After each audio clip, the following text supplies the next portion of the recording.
Assalamualaikum warahmatullahi wabarakatuh. Bismillah, alhamdulillah, wassalatu ala rasulillah, wala hawla wala quwata illa billah. Amma ba'd. Hadirin yang dirahmati Allah Subhanahu wa taala. Di antara keagungan Islam, ajaran Islam adalah bagaimana Allah Subhanahu wa taala mengatur hubungan antara manusia dengan Allah atau hablum minallah, dan Islam juga mengatur hubungan antara manusia dengan sesama manusia, hablum minannas. Ya. Itu di antara kesempurnaan ajaran Islam. Kita jangan berpikir bahwa berkomunikasi dengan Allah itu hanya melalui ibadah mahdoh saja, seperti sholat, saum, tidak. Bahkan itu kecil Pak jumlahnya. Di dalam Al-Quran yang paling banyak diatur, ya, justru hubungan kemasyarakatan. Itu lebih dari 65%. Ya, ayat Quran yang mengatur hubungan kemasyarakatan. Artinya hablum minannas, ya, termasuk pemilu, pilkada itu adalah hablum minannas. Di antara tuntunan bagaimana kita bisa melakukan hablum minannas seperti diterangkan dalam hadis Bukhari Muslim, hadis sahih dari Abu Hurairah. Apa? Hakul muslim alal muslim situ. Hak orang Islam dengan orang Islam lain itu ada 6. Ada hadis lain menyatakan 5, sambil yang 6. Hak orang Islam dengan sesama Islam itu ada 6. Yang pertama, kata Rasulullah, "Idza laqituhu fasallim ilaihi." Jika engkau berjumpa dengan sesama muslim nih, ya, kita di jalan misalnya, di masjid nggak berjumpa kan, kita sudah berjumpa, kita ketemu di jalan, kita disunahkan untuk mengucapkan salam kepada mereka.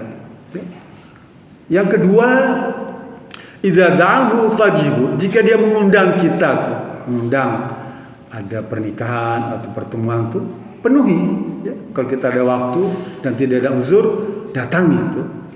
Fa idza stanshaka fansahau, jika dia perlu nasihat, nasihati dia. Berikan wejangan, berikan tausiah itu, ya. Berikan. Fa idza atasha fahimadallaha fashamyatu, jika dia bersin tuh, haji, mengucapkan alhamdulillah, maka kita disunahkan mengucapkan yarhamukallah. Itu sunnah, ya. Ini hak sesama muslim. Ada orang bersin, kalau dia mengucapkan alhamdulillah, kita disunahkan mengucapkan yarhamukallah. Kita juga yang bersin jangan mengucapkan yang lain-lain. Haji, nggak ada alhamdulillah. Kita nggak perlu mengucapkan yarhamukallah. Karena tidak terlontar ucapan syukur kepada Allah Subhanahu wa taala, ya. Apalagi misalnya bercanda, bersinnya itu, ya, jangkrik. Nah, itu jangan, nggak usah, nggak perlu, ya. Jadi yang mengucapkan alhamdulillah, kita disunahkan untuk menyampaikan doa kepada dia, yarhamukallah. Yang ketiga, yang kelima, ya, iza maridha fadhu, jika dia sakit, disunahkan untuk menengoknya, melongoknya, menjenguknya. Itu sunnah, Pak. Sekalipun hukumnya adalah fardu kifayah. Kalau sudah ada yang menengok, itu mewakili semuanya. Dan yang terakhir, fa idza mata fatbahu, jika ada meninggal, maka urus tuh jenazahnya tuh sampai antarkannya ke makam. Pada siang ini saya akan kutip, ya, sambil bagian tentang bagaimana menengok orang yang sakit. Nah, ya, saya tidak ambil semua dari 6 itu, sambil bagian yang berkaitan dengan orang-orang yang sakit. Dalam hadis yang dikatakan Imam At-Tirmizi, ya, kata Abu Hurairah, Rasul berkata, "Man 'ada maridan aw zara akhallahu nadahu munadi in tibta tawataba mamsyaka fatabawata minal jannati manzila." Atau kama qala hadis sahih. Kata Rasulullah SAW, ya, siapa saja ya, yang menengok saudaranya yang sakit, ya, melongok kerabat kita yang sakit, ya, kita tengok dia di rumah sakit, atau di rumahnya, atau di kampungnya, ya, kita tengok dia tuh, kan merupakan hak sesama muslim, ya. Rasul bilang, fanadahu nada, ya, maka ada malaikat berseru di atas langit sana. Kita memang tidak mendengar, tapi Rasulullah mendengarkan, Pak. Rasul mendengar kalau ada orang yang nengok orang yang sakit, maka para malaikat berseru di atas langit sana. Apa seruannya? Intibta wa taba mamsyaka, wahai fulan yang sedang menengok orang yang sakit itu, sesungguhnya engkau telah beruntung, ya, telah berbuat baik, bahkan langkah itu dicatat sebagai kebaikan. Wa tabawwa'ta minal jannati manzilan, dan sebenarnya engkau telah mempersiapkan, membooking, ya, membeli surga. Coba tuh, kita nengok orang sakit, sebenarnya kita telah membooking surga, Pak. Mencatat sebagai penghuni surga. Itu Rasulullah SAW. Jadi kalau misalnya ada yang sakit itu, sempatkan kalau tidak ada uzur, halangan, ya, wakili sahabat-sahabat yang lain, kita tengok dia. Kapan waktunya? Rasul bimbing, Pak, sampai waktunya pun Rasul ajarkan kepada kita. Dan hadis Sayyidina Ali, ya, karena Allah aja hadis ini bisa dijumpai di mutawatir hadisnya. Imam Tirmizi, Ibnu Majah, Abu Daud, itu 3 mufassir besar mencatat di sini. Kata beliau, Rasulullah SAW berkata, artinya, ya, ma min muslimin ya'udu musliman ghadwati, barang siapa orang Islam yang menengok saudaranya yang muslim tuh, ya, pada pagi hari, pada pagi hari itu, illa shalla alaihi sab'una alfan malakin hatta yamsi. Orang yang menengok orang yang sakit, ya, pada pagi hari, maka tidak ada yang bisa diberikan kepada dia kecuali sholawat 70.000 malaikat dari pagi hingga sore. Kalau dia nengok pagi, maka malaikat 70.000 malaikat itu mendoakan kita, Pak. Bersolat itu mendoakan. Apa doanya?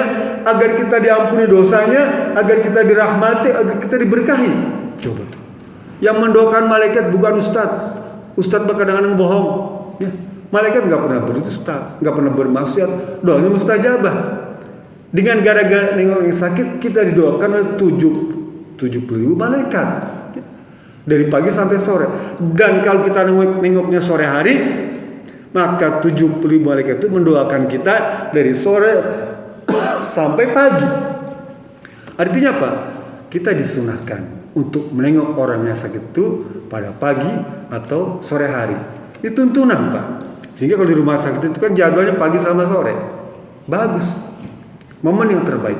Karena kalau kita nengok tengah hari bolong, ya, kata Imam Muhammad, itu makruh. Bimbingan.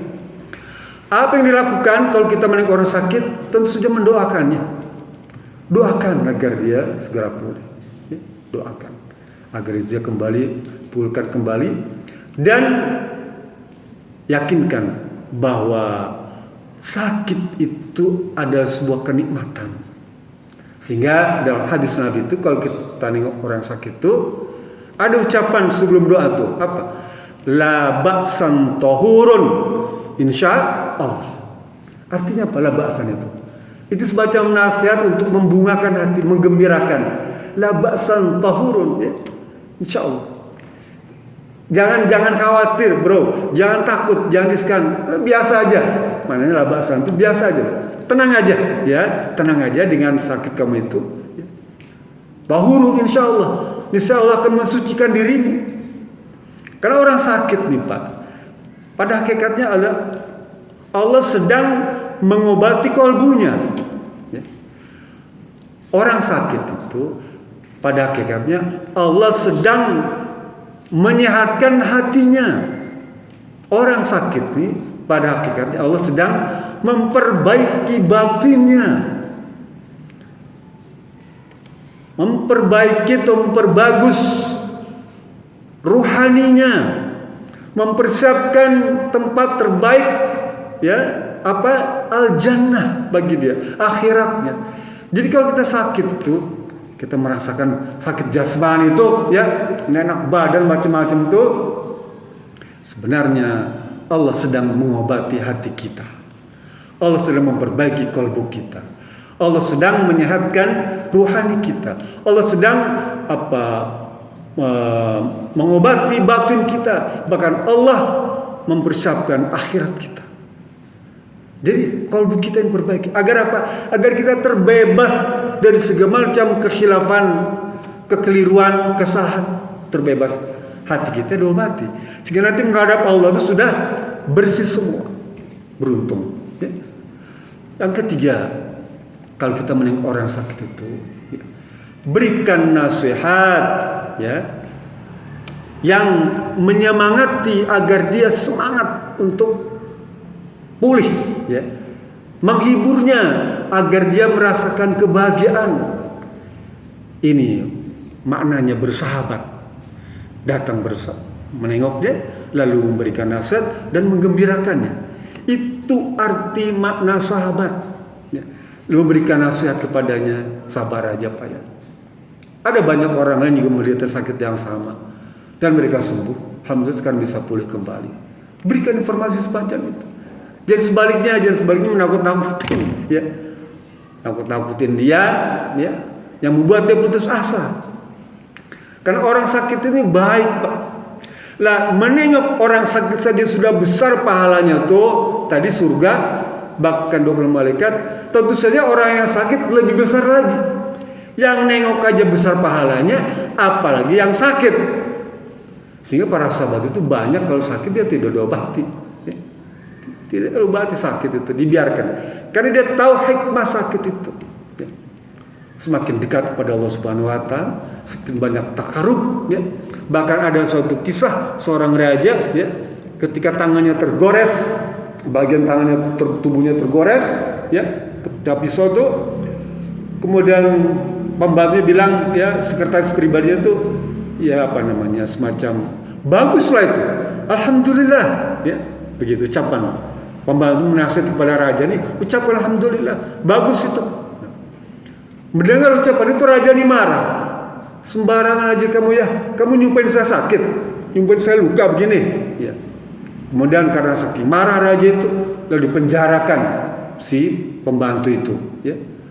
Apa dia bilang pembantu? Alhamdulillah, ya, bagus saya dipenjarakan. Singkat cerita, raja pergi ke hutan berburu, ternyata ditangkap oleh penduduk asli primitif itu dan disiapkan, akan dijadikan santapan kanibal, dimakan, ya. Dulu kan kanibal memakan manusia itu, ya. Kisah ini dikisahkan dalam kitab, Pak. Jadi ketika akan disantap oleh para penduduk primitif itu, ditelanjangi, ternyata ada bagian tubuh yang cacat, bekas goresan luka, sayatan, jahitan tuh. Kata pemimpin kaum primitif itu, ini jasad cacat, tidak bagus untuk kita makan, ya. Kita buang saja, kita biarkan tidak pergi, tidak ada gunanya, ya. Kembali ke istana dia bersyukur, alhamdulillah, kalau begitu cacat ini menyebabkan aku tidak disantap oleh orang-orang primitif. Lalu pembantu penjarakan itu kembali panggil lagi, oleh sebab kamu ucapkan alhamdulillah itu, ya, maka aku tidak disantap oleh para primitif. Lalu kemudian kata pembantu tadi, alhamdulillah raja, kalau sekiranya saya tidak dipenjarakan, saya pasti ikut dengan raja, dan saya adalah tidak punya cacat, pasti akan disantap oleh kaum primitif itu. Artinya apa? Ada hikmah di balik sakit itu. Para sahabat tidak pernah mengeluh tentang sakit, bahkan tidak pernah mengobati sakitnya itu, karena mengobati itu adalah hukumnya sunnah. Kita berobat sakit itu hukumnya sunnah, dia tidak wajib, ya, tidak wajib. Kita pergi ke dokter itu wajib, tapi sunnah saja. Kalau kita berobat, kita dapat pahala. Kalau kita minum obat, dapat pahala. Kalau enggak, misalnya sakit flu, ya kita biarkan aja, tidak berdosa, karena berobat itu hukumnya sunnah.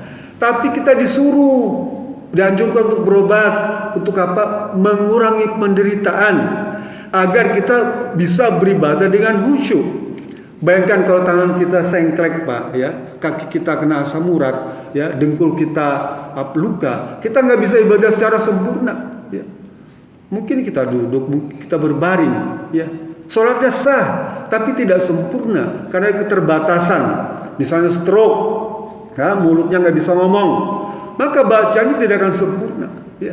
Oleh karena itu kita disuruh berobat, sekalipun hukumnya sunnah. Tapi jangan bandingkan kita dengan para sahabat, ya, memang beda kelas, ya. Kita bukan sahabat Nabi, kita punya keterbatasan. Sahabat Nabi dia senang kalau sakit itu, ya, karena dia akan memperbanyak zikir, memperbanyak baca Quran, dan memperbanyak sholat malam. Tuh kita tentu berbeda. Kita seperti mana umumnya kita berobat ke dokter, ke rumah sakit. Teruskan.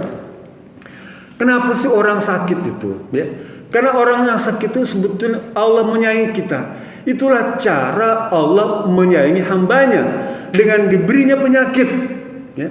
Agar apa?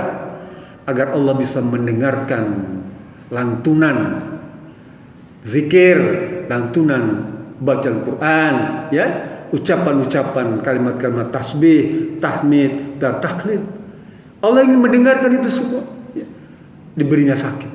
Jadi kemudian kalau kita sakit, jangan kemudian marah, benci, ya, ngurang maring, itu akan mengurangi pahala. Karena Rasul bilang gini, innal abda idza sabaqa bihi min indilai manzilatan lam yablughu bi amalihi ibtalahu. Seseorang yang sudah ditakdirkan mendapatkan surga, lalu amalnya tidak cukup untuk menjangkaunya, maka Allah uji fi jasadihi au fi malihi au fi waladi. Allah akan uji pada jasad dirinya, pada hartanya, atau pada anaknya. Jadi inilah hikmah kalau kita sakit. Tadi yang menengok saja ganjarannya besar tuh, apalagi yang menderita sakitnya tentu lebih besar lagi. Yang keempat, tuntunan kalau kita menengok orang sakit, ya, bimbing dia cara beribadah. Kalau dia tidak bisa berwudu, ajarkan berwudu ketika sakit. Kalau tidak bisa sholat, ajarkan tata cara sholat, ya, supaya bisa dilaksanakan setiap saat. Tidak boleh ditinggalkan sholat itu sekalipun dalam keadaan sakit. Banyak orang tidak paham bagaimana berwudunya, bagaimana sholatnya, menghadap ke arah mana, kemudian kalau berbaring bagaimana tuntunannya. Itu Rasul ajarkan. Kalau kita paham, ajarkan. Tayamum, ya, cukup berbaring, menghadap kiblat, boleh sambil duduk, boleh miring ke kanan, boleh menghadap kiblat. Itu cara kita sholat kalau dalam keadaan sakit, ya. Jadi banyak hikmah yang kita bisa praktekkan, kita lakukan untuk menengok orang sakit itu. Dan yang terakhir, tentu saja kalau ada cindera mata, ya, boleh bawakan untuk memberikan kesenangan, ya. Kalau sekarang mungkin sekedar kadedeh, ya, berikan, ya, sekedar es krim atau mangga atau roti atau es krim itu, jeruk mungkin sekilo, ya, sebagai buah tangan, cindera mata untuk membungakan hati. Karena orang sakit itu beda, Pak. Orang sakit apalagi di rumah sakit itu, kalau nggak ada yang itu sedih, Pak, sedih. Nah, tetangga sebelah banyak yang nengok, kita nggak ada. Sekalipun memang sakit itu kita sedang diajarkan oleh Allah dalam kesendirian. Kenapa? Karena nanti dalam kubur kita sendiri. Sakit itu bimbingan Allah agar kita tidak kaget nanti kalau ada dalam kesendirian. Tapi tentu saja kalau pasti dirawat di rumah sakit atau di rumah, ada yang nengok, itu jauh lebih baik. Tengoklah, ya, sahabat kita yang sedang dirawat di rumah sakit, dan hukum ini fardu kifayah. Mungkin akan banyak, ya, manfaat yang diberikan sehingga proses penyembuhan bagi yang menderita itu lebih cepat, ya, karena ada semacam kegembiraan dan kebahagiaan. Itu saja, semoga menjadi tambahan ilmu bagi kita yang kita diberikan kemudian untuk memahami dan mempraktekannya. Bila bisa belilah. Assalamualaikum warahmatullahi wabarakatuh.